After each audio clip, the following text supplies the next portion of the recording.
Donald Trump America first ಅಂತ ಹೇಳಿದ್ದು ಭಾಷಣ ಮಾಡಿದ್ದು ಏನು ಭಾವನೆಗಳಿಗೆ ಏನು ದುಡ್ಡು ಕೊಡ್ಬೇಕಾ ಕಾಸು ಕೊಡ್ಬೇಕಾ ಹೇಳಿ. ಭಾವನೆಗಳು, ದೇಶ ಇಡೀ ಅಮೆರಿಕವನ್ನು ಇಡೀ ಭಾವನೆಗಳಲ್ಲೇ ಮುಳುಗಿಸ್ಬಿಟ್ಟಂಥ ಮನುಷ್ಯ. ಅಮೆರಿಕನ್ನಿಗೆ ಮೊದಲ ಉದ್ಯೋಗ, ಅಮೆರಿಕದವನಿಗೆ ಮೊದಲ ಆದ್ಯತೆ, ವಿದೇಶದಿಂದ ಬಂದವರು ನಾವು ಯಾಕೆ ಕೆಲಸ ಕೊಡಬೇಕು, ಹಾಗೆ ಹೀಗೆ ಅಂತ ಹೇಳಿ ಅಮೆರಿಕದ ರಾಷ್ಟ್ರೀಯತೆಯನ್ನು ಒಂದು ರೀತಿಯಲ್ಲಿ ಉದ್ದೀಪನಗೊಳಿಸಿದಂಥ ವ್ಯಕ್ತಿ. ಮತ್ತೊಮ್ಮೆ ನಾವು ಅಮೆರಿಕದವ್ರು ಕೆಲಸ ಮಾಡಬೇಕು, ಯಾಕೆ ಯುರೋಪ್ನವ್ರಿಗೆ, ಯಾಕೆ ಬೇರೆಯವ್ರಿಗೆಲ್ಲ ಯಾಕೆ ಕೆಲಸ ಕೊಡಬೇಕು ಅಂತ ಮಾತಾಡಿದ್ದು. ಇದೇ ದೊಡ್ಡಣ್ಣ ಡೊನಾಲ್ಡ್ ಟ್ರಂಪ್ನ ಪ್ಲಾನ್ ಈಗ ತಿರುಗುಬಾಣ ಆಗ್ತಾ ಇದೆ. ಸ್ವದೇಶಿ ಉದ್ಯೋಗ ಸೃಷ್ಟಿ ಬಿಟ್ಬಿಡಿ, ಉದ್ಯೋಗ ಹೊಸದಾಗಿ ಸೃಷ್ಟಿ ಮಾಡ್ತೀನಿ ಅಂತ ಬಿಟ್ಬಿಡಿ, ಇರುವಂಥ ಉದ್ಯೋಗಗಳಿಂದಾನೇ ಅನೇಕರು ಕೆಲಸ ಕಳ್ಕೊಳ್ತಾ ಇದ್ದಾರೆ. ಒಂದೇ ತಿಂಗಳಲ್ಲಿ ಅಮೆರಿಕದಲ್ಲಿ ಲಕ್ಷಾಂತರ ಸಿಬ್ಬಂದಿಗೆ ಗೇಟ್ ಪಾಸ್ ಕೊಡಲಾಗಿದೆ. ಬೇರೆ ದೇಶದಿಂದ ಬಂದವ್ರನ್ನ ಆಚೆ ಕಳಿಸ್ಬಿಡ್ತೀನಿ, ಪಾರ್ಸಲ್ ಮಾಡಿಬಿಡ್ತೀನಿ, ನಾನು ಯುದ್ಧ ವಿಮಾನ ಬಳಸ್ಬಿಟ್ಟು ಕಳಿಸ್ಬಿಡ್ತೀನಿ ಎಲ್ಲ ಮಾತಾಡಾಯ್ತಲ್ಲ.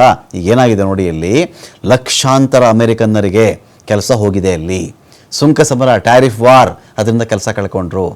ಈ ವೀಸಾ ಮಾಡ್ಸೋಕ್ಕೆ ನೀವು ಲಕ್ಷಗಟ್ಟಲೆ ಸುರಿಬೇಕು ಅಂದರು, ಆವಾಗೂ ಕೆಲಸ ಹೋಯಿತು. ಸುಂಕ ಸಮರ, HB ವೀಸಾ, ಅಷ್ಟೊಂದು ಜನ ಕೆಲಸಕ್ಕೆ ಏನಾಗಿದೆ, ಎರಡೇ ವಿಚಾರ ರೀ. ಅಮೇರಿಕನ್ನಿಗೆ ಕೆಲಸ ನೀವು ಕೊಡಬೇಕು ಅಂತ ಆದರೆ ಈ ಏಷ್ಯಾ ದೇಶಗಳಿಂದ ಯಾರೋ ಅಲ್ಲಿ ಹೋಗಿರ್ತಾರಲ್ಲ, ಸಪೋಸ್ ಎಕ್ಸಾಂಪಲ್ಗೆ ಹೇಳ್ತಾ ಇದ್ದೀನಿ, ಏಷ್ಯಾ ದೇಶದವನು $100 ಕೆಲಸ ಮಾಡ್ತಾನೆ ಅಂತ ಅಂದ್ಕೊಳ್ಳಿ ವೇತನಕ್ಕೆ. ಅಮೆರಿಕನ್ ಆದರೆ ಅದೇ ಜಾಗದಲ್ಲಿ ನಿನಗೆ $2,000 ಕೊಡು ಅಂತ ಕೇಳ್ತಾನೆ. ಒಂದು ಕಂಪ್ನಿ ಉದ್ಧಾರ ಆಗಬೇಕು ಅಂದರೆ ಕಡಿಮೆ ಸಂಬಳ ತೊಗೊಂಡ್ರೆ ಉದ್ಧಾರ ಆಗುತ್ತಾ, ಜಾಸ್ತಿ ಸಂಬಳದವ್ರು ಇಟ್ಕೊಂಡ್ರೆ ಉದ್ಧಾರ ಆಗುತ್ತಾ ಅಂದರೆ ಕಡಿಮೆ ಸಂಬಳ ಇರಬೇಕಾಗುತ್ತೆ.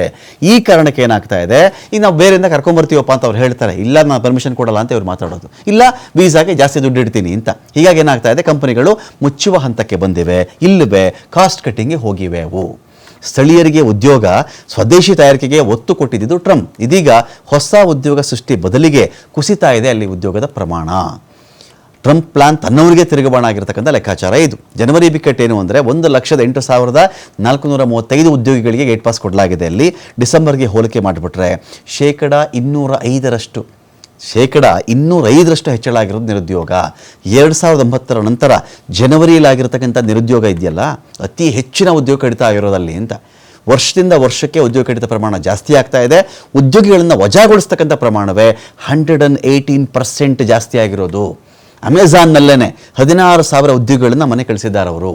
UPS ಸಂಸ್ಥೆ 31,243 ಅಷ್ಟು ಉದ್ಯೋಗಿಗಳನ್ನು ಕಿತ್ತು ಹಾಕಿದೆ. ಜನವರಿಲಾಗಿರ್ತಕ್ಕಂಥ ಹೊಸ ನೇಮಕಾತಿ ಎಷ್ಟಪ್ಪ ಅಂತ ನೋಡಿದ್ರೆ ಬರೀ 5,306. ಆಸ್ಪತ್ರೆ ಆರೋಗ್ಯ ರಕ್ಷಣಾ ವಲಯದಿಂದ 17,107 ಜಾಬ್ ಕಟ್ಟಾಗಿರೋದು. ಹಾಗಾಗಿ ಅಮೆರಿಕದಲ್ಲಿ ದೊಡ್ಡಣ್ಣನಿಗೆ ಸಾಕಷ್ಟು ತಿರುಗುಬಾಣಗಳು ಎದುರಾಗ್ತಾ ಇವೆ.